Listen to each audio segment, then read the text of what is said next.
finally they get a chance to do it right.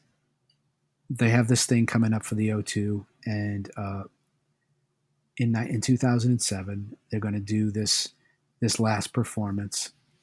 Um, I can't recall what the charity was or whatever it was, or the reasoning behind it. It was for Ahmed Erdogan.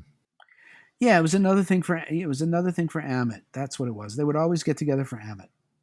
So anyway, they finally get back together with John Paul Jones, with John Bonham, and they take a couple of Or months and do Jason rehearsals. Bottom. Jason Bottom. Yes, I'm sorry, Jason Bonham. And they take a couple of months and they actually do rehearsals, so they sound good. They're not going on stage unrehearsed like they did at Live Aid and stuff like that. So they're actually going on stage after weeks of rehearsals. They're back in the groove. They're back playing together. They're strong. They know their shit. They get on stage with modern era sonics. And I remember when it went down, the night it went down, the YouTube videos started appearing on YouTube, and it was pretty good. But you'd hear places like where Robert Plant's voice was cracking and stuff, and he wasn't up to it anymore, really. You'd hear some of the mistakes and stuff, but it was still sounding really good. And they filmed it, of course. And tickets were going for over 20 grand a pop. And people like Paul McCartney were buying box seats to go see it because he was a huge Zeppelin fan. It still holds the records for the most in-demand concert of all time. 20 million Absolutely. people tried to buy tickets. Right, right. And you couldn't get them. But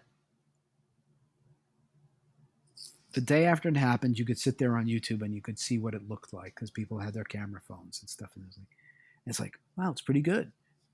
Then they went to work on those tapes and taking those videotapes and taking those audio tapes and polishing them up and cleaning up the mistakes and fixing the things that didn't work. And 5 years later, it took them 5 years to clean up the tapes. I read a big article on what they did in the studio and how they re-recorded everything, and that was like the article was took me like half an hour to read or something. It was like the things they pulled and how they cleaned it up and what they did Right, was and just this is nothing new. This is a time old, tried and true thing. Every album that's a classic live album of the 70s, a lot of that stuff was fixed. Certainly, the classic example is Thin Lizzy's Live and Dangerous was notorious for being fixed in the studio, right? They went back and they recorded this and they kept the pieces of it, and they just they overdubbed some fixes and stuff. And they did the same thing here with Celebration Day so that it sounded a lot better, and I don't have any problem with that. I understand that they did that, and it makes a better product when you finally put it out. And they finally put this thing out, and it's wonderful, and they sound great, and they fixed most of the bad places. There's some things they couldn't fix. There's a couple of areas that are a train wreck on that show, but for the most part, it sounds great. And Jimmy Page's tone never sounded better he sounds so live. huge. He sounds so Yeah, heavy. it's just epically big, heavy sound. And Jason did his father proud. He did a great job. And Robert Plant, he did his best to deliver when his voice isn't as high as it once was.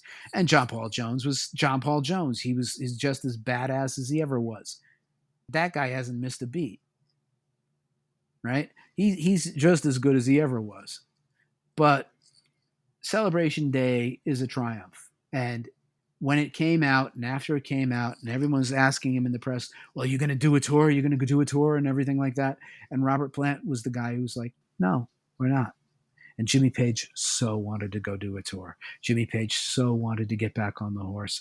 And this is where karma is a bitch.